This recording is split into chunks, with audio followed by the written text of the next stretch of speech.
Dear students, welcome to the new lecture of real and complex analysis. In the last lecture, we have talking about the real analysis, and now we are moving about the next section of the course, which is the complex analysis.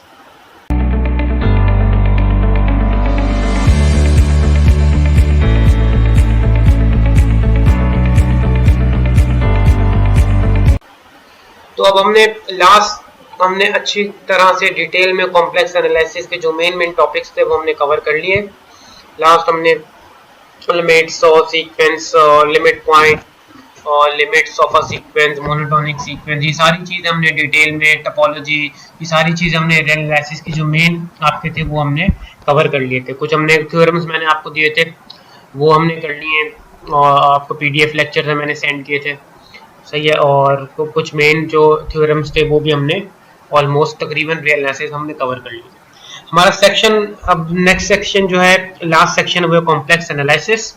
ये based करेगा आपने जो course किया था 301 pre calculus, उसमें एक topic था आपके पास ट्रिग्नोमेट्री, जिसमें आपने कॉम्प्लेक्स नंबर पढ़ा था, ठीक है। तो ये बेस करेगा वहां उस पे, उस फंक्शंस पे। तो वो अगर आपने नहीं सही से किया है तो उसको आप जरा रिकॉल कर लें ट्रिग्नोमेट्रिक में कॉम्प्लेक्स नंबर पे, ठीक है। अभी जो हम बुक फॉलो करेंगे वो है एडवांस इंजीनियरिंग मैथमेटिक्स एडविन क्रेजिक की, सही है, 10th एडिशन है इसका, और उसका जो सेक्शन डी है ये है कॉम्प्लेक्स एनालिसिस का।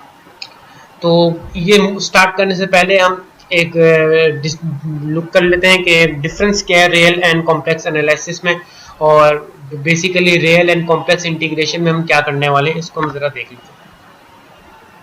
The concept of definite integral of real functions does not directly extend to the case of complex function, since real functions are usually integrated over interval. सही है। एक मेन डिफरेंस क्या है कि रियल एंड फंक्शन जो होते हैं वो इंटीग्रेट होते हैं आपके पास कोई ना कोई इंटरवल्स पे, सही है। इंटरवल्स हमने काफी अच्छी तरह डिटेल में रियल एनालिसिस में किया हुआ। And the complex functions are integrated over curve, लेकिन इसके बरक्स क्या है, कॉम्प्लेक्स फंक्शन जो होते हैं वो इंटीग्रेट होंगे कर्व पे, यानी यहाँ आपको कोई ना कोई कर्व गिवन होगा। जैसे इंटीग्रल में लिमिट होती है ए से बी, यहाँ पर इंटीग्रल में कोई ना कोई कर्व गिवन होगा, ठीक है। ये एक तो मेजर डिफरेंस यहाँ पर ये आपके पास होगा। Surprisingly, complex integration are not so complex to evaluate. ये ज़्यादा मुश्किल नहीं होता, often simpler than evaluation real integration, और ज़्यादातर तस्वुर किया जाता है ये बहुत से केसेस में ये सिंपल होता है as compared to real integration. Some rare integrals which are otherwise difficult to evaluate can be evaluated easily by complex integration, and moreover some basic properties of analytic function are established by complex integration only. तो यहाँ पर हमारा जो main target था, जो main difference हमें नजर आ रहा है वो ये है कि रियल फंक्शंस जो होंगे वो इंटीग्रेटेड होते हैं हमारे पास इंटरवल्स में, as compare to complex function हमारे पास जो इंटीग्रेट होंगे कर्व में। और दूसरा ये कि ये कॉम्प्लेक्स इंटीग्रेशन सिंपल होता है थोड़ा सॉल्व करने में as compare to real analysis या रियल इंटीग्रेशन में, ठीक है। और तो सबसे पहले हमें कॉम्प्लेक्स फंक्शन के लिए हमारा फंक्शन होता है कॉम्प्लेक्स इंटीग्रेशन में जिसे हम कहते हैं एनालिटिक फंक्शन, इसको भी हम डिस्कस करेंगे। लेकिन मैं थोड़ा सा आपको रिव्यू दे देता हूँ कि आपने क्या क्या इन चीज में, यानी कॉम्प्लेक्स एनालिसिस में आपने क्या क्या हम लोगों ने करना है और इसका मेजर क्या है, ये डिफरेंस क्या है। चैप्टर हमारे पास है चैप्टर 13 है कॉम्प्लेक्स नंबर फंक्शंस, ये आप अच्छी तरह कर लें। ये आपका वही जो प्री कैलकुलस में था वही ये सारा डिपेंड कर रहा है, ठीक है। ये मैं आप लोग कर रहा हूँ कि आप इसको एक दफा नजर मार लें कि कॉम्प्लेक्स नंबर फंक्शन इसके क्या थे, सही है। पैरामीट्रिक फॉर्म, पोलर फॉर्म, ये सारी चीजें आप कॉम्प्लेक्स नंबर की देख लें। चैप्टर 14 से हम स्टार्ट करेंगे कॉम्प्लेक्स इंटीग्रेशन, सही है। तो हमारे पास ये दो चीजें हैं, दो चैप्टर 13 एंड 14 ये हमने अच्छी तरह से कर लेंगे,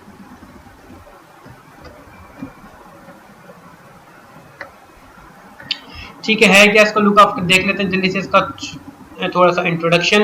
complex analysis have many application in heat conduction, fluid flow, electrostatistics and other areas. It extends the familiar real calculus to complex calculus by introducing complex number in function, ठीक है। तो ये रियल से कॉम्प्लेक्स में convert करने के लिए आपको कॉम्प्लेक्स नंबर चाहिए होगा और उसका कोई ना कोई फंक्शन चाहिए होगा, ठीक है। While many ideas carry over from calculus to complex analysis, there is a marked difference between two.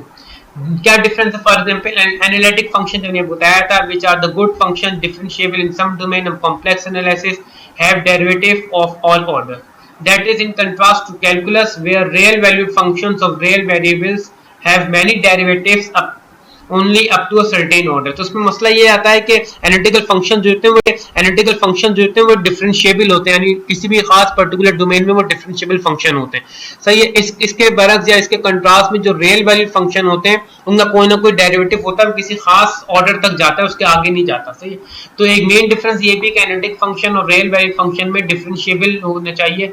सही है। डिफरेंशिएबल की डेफिनेशन के रिस्पेक्ट से ये दोनों में फर्क पाया जाता है। Thus, in certain way, problems that are difficult to solve in real calculus may be much easier to solve in complex. अभी आपको बता चुका हूँ। Complex analysis is important in applied mathematics for three main reasons. क्या है reasons? तीन main जिसमें हम कॉम्प्लेक्स एनालिसिस को पढ़ते हैं।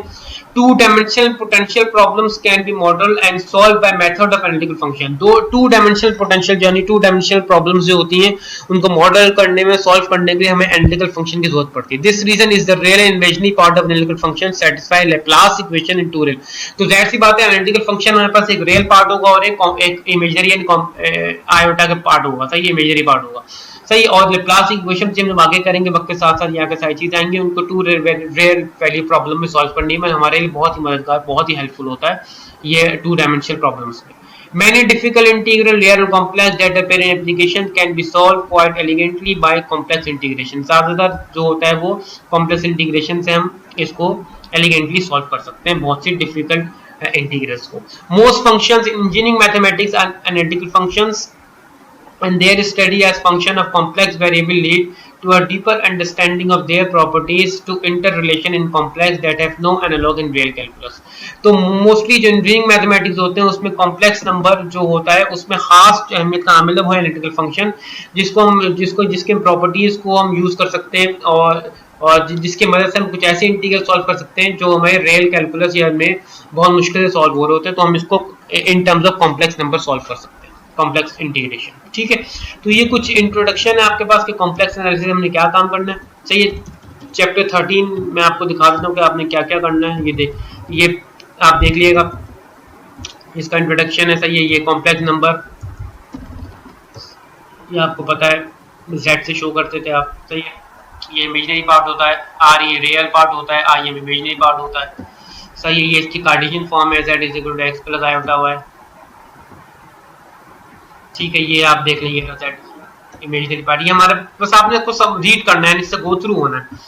सही है। तो ये आपको ताकि याद आ जाए कि ये कॉम्प्लेक्स एनालिसिस में या कॉम्प्लेक्स नंबर में क्या किया था। इससे कॉन्जुगेट लेते हैं, कॉन्जुगेट करने के बाद हम इसको रियल और इमेजिनरी पार्ट अलग करते थे। ठीक है। क्वेश्चंस होते हैं, डिफरेंसेस होते हैं, कॉम्प्लेक्स प्लेन होता है, आर्गन डायग्राम होता है, ये सारी चीजें आप जरा एक नजर मार लें। सही है। रियाय करना। फिर कॉम्प्लेक्स कॉन्जुगेट लेते हैं, अगर प्लस है तो उसका कॉन्जुगेट माइनस होता है। ठीक है। ये सारी चीजें आपको आनी चाहिए। ये इसकी फिर एक्सरसाइज है। फिर हम आपने किया होगा पोलर फॉर्म में x equal to r cos theta, y equal to r sine theta. ये इसकी पोलर फॉर्म होती है आर कॉस थीटा प्लस आल्टा साइन थीटा। इसको आप ध्यान में रखें। सही है। ये फार्मूला होता है tangent inverse tan theta equal to tan inverse y upon x, tan उधर चला जाता है। ठीक है। तो ये सारी चीज़ें जो है चैप्टर 13 में ये फिर इनइक्वालिटी आ जाएगी आपके यहाँ पर। सही है। कुछ फॉर्मूले डिवाइड के, क्वेश्चंस के, डे मोरिस थ्योरम है आपके पास, अगर पावर n है तो ये इसके एंगल में चली जाती है। रूट्स होते हैं, अगर आपने रूट्स निकालना है किसी भी कॉम्प्लेक्स नंबर को डे मोरिस थ्योरम के तहत हम कर सकते हैं। ठीक है। फिर एनालिटिकल फंक्शंस पर हैं, तो यहाँ तक करना है आपने। तो ये 13.3 से पहले एनालिटिकल फंक्शन हम डिस्कस करेंगे। या हो सकता है कि आप ना पढ़ो, तो एनालिटिकल फंक्शन को हम देख लेंगे। सही। तो ये आप इसमें आप ठीक है। तो अब आते हैं एनालिटिकल फंक्शंस की तरफ। एनालिटिकल फंक्शन क्या होता है? एनालिटिकल फंक्शन कॉम्प्लेक्स एनालिसिस में हम डिफरेंशिएबल फंक्शंस के लिए भी टर्म यूज करते हैं। ठीक है। तो complex analysis concern with the theory and application of analytical functions, analytic functions that is functions differentiable in some domain. सही है। एक ऐसा फंक्शन जो डिफरेंशिएबल होगा किसी डोमेन में, उसको हम कहते हैं एनालिटिक फंक्शन। ठीक है। तो ये फंक्शन को डिफरेंशिएबल चेक करने के लिए किसी पर्टिकुलर डोमेन में, तो हम उसके एनालिटिकलिसिटी निकालते हैं किसी फंक्शन की। क्या है एनालिटिक डेफिनेशन? क्या function f of z is said to be analytic in domain D if f of z is defined and differentiable at all point of D। सही है। यानी वो उस डोमेन के तमाम पॉइंट्स पर डिफरेंशिएबल होना चाहिए। सही। अगर आप किसी पर्टिकुलर पॉइंट पे निकालें तो उसके नेबरहुड के तमाम पॉइंट्स का वैल्यू क्या होना चाहिए? डिफरेंशिएबल होना चाहिए। The function f of z is said to be analytic at point z is equal to z naught in domain D if f of z is analytic in the neighborhood of z naught. ठीक है, इस particular point के neighbourhood पे भी क्या होना चाहिए, वो एनालिटिक होना चाहिए या डिफरेंशिएबल होना चाहिए और उसके डेरिवेटिव एग्जिस्ट करने चाहिए. Also by analytic function we mean a function that is analytic in some domain. तो इसको आसान अल्फाजों में कुछ पॉइंट्स मैंने किए हैं उसको देख लेते हैं. इसको होलोमॉर्फिक फंक्शन भी कहते हैं. क्या है कि a function is said to be analytic at a point if it is differentiable everywhere in some neighborhood that point. अगर आप किसी भी पॉइंट पर निकाल लें तो उस पॉइंट के नेबरहुड पर भी वो क्या होना चाहिए, डिफरेंशिएबल होना चाहिए, उसको डेरिवेटिव एग्जिस्ट करनी चाहिए. अ फंक्शन सही है ऑफ नो डेरिवेटिव कौन एग्जिस्ट करना चाहिए और यूनिक भी होने चाहिए. सही है, बहुत से केसों में यूनिक भी होता है. A function is analytic in a domain if it is analytic eight every point of the domain. सही है, वही अगर ये आपके पास किसी वो पॉइंट किसी डोमेन में आ रहा है तो उसके हर पॉइंट के हर नेबरहुड पे आपने चेक करना होगा कि वो एनालिटिक या डिफरेंशिएबल है या नहीं. ठीक है, अगर कोई कॉम्प्लेक्स प्लेन में और उसके हर एक पॉइंट पे एनालिटिकल आ रहा है तो हम उसको एंटायर फंक्शन भी कहते हैं, दूसरा नाम है एनालिटिक फंक्शन का. लेकिन अगर वो सिर्फ कॉम्प्लेक्स प्लेन पर अगर आप चेक कर रहे हैं तो उसका हम एंटायर फंक्शन भी कहते हैं. ठीक है, तो ये आसान अल्फाजों में 3 पॉइंट्स लिखे हैं कि एनालिटिक फंक्शन आपने करना है. नेबरहुड का कांसेप्ट आपको रे एनालिसिस में मैं आपको दे चुका हूं. ठीक है, क्या एक और डेफिनेशन देखते हैं एनालिटिकल फंक्शन की. क्या a function f of z is analytic और रेगुलर और होलोमॉर्फिक और मोनोजेनिक, ये भी कहते हैं इसको, in a region of a complex plane if it has a unique, अभी बताया था, unique derivative at every point of the region. ठीक है, हर एक पॉइंट पर इसका यूनिक डेरिवेटिव एग्जिस्ट कर रहा हो. The statement f of z is analytic at a point z is equal to a means that f of z has a derivative at every point inside some small circle about z is equal to. सही है, किसी particular उस point के तमाम जो neighbourhood होंगे, एक circle बना रहा है, वो उसके नेबरहुड में जो डायरेक्ट एग्जिस्ट कर रहे होंगे. सही है, तो वो उसकी मदद से ही एनालिटिकल बनाएगा. कैसे कह रहा है, जैसे लेट अस सपोज ये वो कह रहा है कि हमारे पास एक फिगर 2.1 है, फिगर 2.2 है. सही है, तो उसको डिस्कस करते हैं. Let us consider what is mean for f of z to have a derivative. First thing about the function f of x of a real variable x, ये रियल वेरिएबल पर है और ये कॉम्प्लेक्स पर है. For limit delta f divide by delta x to have two values at the point x naught. ठीक है, we mean that these two values are equal. However, for function f of z of a complex number z, there are infinite number of ways we can approach of a z value. यानी इस point पर function की value हमारे पास क्या होंगी, हमारे पास x is equal to x not पे वैल्यूज आ रही होंगी अगर हम इसका डेरिवेटिव निकालेंगे. सही है, तो हमारे पास दो ही वैल्यूज होंगी इसकी फंक्शन की. सही है, लेकिन अगर आप कॉम्प्लेक्स नंबर पर कॉम्प्लेक्स प्लेन है आपके पास, तो आपके बहुत से आपके पास रास्ते होंगे, बहुत से आपके पास रीजन होंगे जहां से आप इस z नॉट तक पहुंच सकते हैं. इनफिनाइट नंबर ऑफ वेज होते हैं आपके पास. There are infinite number of ways we can approach a point z naught. A few ways are shown in figure 2.2. सही है, यूं घूमकर भी आ सकते हैं z नॉट पे, यहां से भी आ सकते हैं, यहां से भी आ सकते हैं. ठीक है, लेकिन इस x नॉट पर आप क्या पूछोगे, इस लाइन पर ही मूव करके आ सकते हैं. सही है, या तो यहां से आप आ सकते हैं, एक रास्ता आपके पास ही है और एक रास्ता ही. तो दो ही आपके पास ऑप्शन होंगे इसके पास, लेकिन इसके पास आपके बहुत सारे ऑप्शन होंगे complex infinite number of ways होते हैं. ठीक है, then we say that f of z has derivative at z is equal to z naught. We mean that f prime of z has the same value no matter how we approach z naught. इसका मतलब ये हो गया, आप इसके derivative किसी भी reason से, किसी भी ग्रुप से आप ले लेंगे, इसका डेरिवेटिव वही सेम वैल्यूज होंगी. This is an amazingly stringent requirement and we might well wonder whether they are analytical functions. सही है, तो अब इसको चेक करने के लिए कि ये analytical function है या नहीं, तो आपको एक इक्वेशन पे जाना पड़ेगा. डिफरेंशिएबल अगर ये फंक्शन है या नहीं है तो उसको हम कहते हैं कॉशी-रीमान इक्वेशंस. तो वो आपको चेक करनी पड़ेगी. कॉशी-रीमान इक्वेशन से हम इसको क्या करेंगे, चेक करेंगे कि ये फंक्शन एनालिटिकल है या नहीं है. ठीक है, तो ये है कॉशी-रीमान इक्वेशन, जिसे हम लेप्लास इक्वेशन आगे जाके उसमें हम काम करेंगे. ठीक है, क्या है हमारे पास, the Cauchy Riemann equations are the most important equation in this chapter and one of the pillar of on which complex analysis rest. सही, कॉम्प्लेक्स एनालिसिस का बड़ा मेन पिलर है, बहुत मेजर इसके कंट्रीब्यूशन है. क्या करना है आपने, आपके फंक्शनों का f ऑफ z जिसमें एक u होगा जो रियल को शो करेगा, रियल नंबर को, और v जो होगा वो इमेजिनरी पार्ट को शो करेगा. अब ये फंक्शन जो है एनालिटिक डोमेन डी में है या नहीं है, तो क्या करना है आपको कॉशी-रीमान इक्वेशन की मदद से इसको चेक करना है. क्या function is analytic in a domain D if and only if the first partial derivative of u and v satisfy the two Cauchy Riemann equation. ये क्या है, u ऑफ x यानी ये पार्शियल डेरिवेटिव है आपके पास, सही है। u ऑफ x का मतलब है आपने u को, इस u को डिफरेंशिएट के रिस्पेक्ट में पार्शियली, और v ऑफ y का मतलब है कि आपने डिफरेंशिएट किया इस v को with respect to partially y। इसी तरह u ऑफ y का मतलब है आपने u को partial differentiate respect to y, और v ऑफ x का मतलब है आपने v को पार्शियल डिफरेंशिएट किया विद रिस्पेक्ट टू y। अगर ये दोनों इक्वेशन सेटिस्फाई यानी अगर u का partial differential respect to x का आंसर v के partial differential with respect to y के बराबर आ जाए, और u का पार्शियल डिफरेंशिएट y का आंसर माइनस टाइम आ जाए v के partial differential respect to x से, तो वो फंक्शन एनालिटिक कहलाएगा। सही, ये दो इक्वेशन से आपको पता चलेगा कि वो डोमेन में एनालिटिकल फंक्शन है या नहीं। कैसे, फॉर एग्जांपल आपके पास इक्वेशन है z स्क्वायर, ठीक है। अब आपने क्या पढ़ना है, आपने इसको z पता है आपके पास किसका होता है, z होता है x प्लस आयोटा y के बराबर होता है, सही है। इसमें आपने फॉर्मूला लगा दिया, सही है, a प्लस b का होल स्क्वायर का फॉर्मूला, और आपने इसको ओपन कर दिया, ठीक है। अब आपने इस ओपन करने के बाद रियल अलग कर दी, इमेजिनरी अलग कर दी। अब जो रियल है वो u है x square minus y square, और जो v है वो है 2xy, यानी आयोटा नहीं आएगा यहाँ। अब इसका पार्शियल डेरिवेटिव लेते हैं, u ऑफ x वो आएगा 2x, और इसका partial derivative with respect to y लेते हैं तो वो आएगा माइनस का 2y, सही है। तो पार्शियल डेरिवेटिव में क्या करते हैं कि अगर x की रिस्पेक्ट से ले रहे हैं तो y वाला 0 होगा, और अगर y की रिस्पेक्ट से ले रहे हैं तो x वाला आपके पास 0 हो जाएगा, ठीक है। अगर बीच में प्लस या माइनस है, अगर मल्टीप्लाई है तो फिर वो कांस्टेंट ट्रीट होगा, जैसे यहाँ पर है।